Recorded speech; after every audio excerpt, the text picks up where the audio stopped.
அம்மா அம்மா எவ்வளோ ஜனம் பாரு அப்பா. எம்ஜிஆர் வந்த ஜனம் அப்படியே வந்துடுது. என்னமோ தமிழ்நாட்டுக்கு நல்லது நடந்தா சரி, ஏழைங்க இல்லாத பணக்கார நாடா மாறிடணும் தமிழ்நாடு. அதுதான் எம்ஜிஆர் எல்லாருக்கும் நல்லதான் பண்ணிருக்காரு. அதே மாதிரி இவரும் வந்து எல்லாம் நல்லதே பண்ணா தமிழ்நாட்டோட என்ன நடக்கும் நீங்க பல உதாரணங்கள் இருக்குது. அதனால இதையெல்லாம் மறைச்சிட்டு எங்க மக்களை ஏமாத்திடலாம் மட்டும் நினைக்காதீங்க.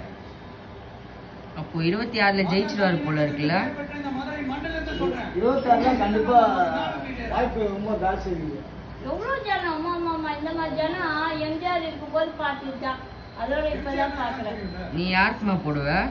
விஜயகாந்த் வச்சாரு சென்னையில இதுல அதோட வந்து ஒரு 10 மடங்கு ஜாஸ்தி ஆகும்.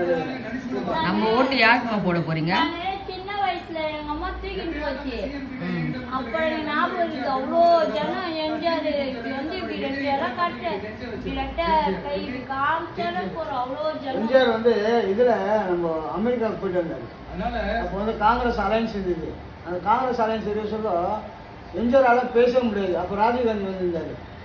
அப்போ வருஷம் என்னாச்சு, எம்ஜிஆரால பேச முடியாம அப்படியே ரத்தத்தின் ரத்தமே ஆனாரு. அந்த கூட்டம் வந்து அது இப்போ நான் பார்க்குறேன் என் வயசுல பெரிய கூட்டம். நம்ம ஓட்டு யாருக்குமா?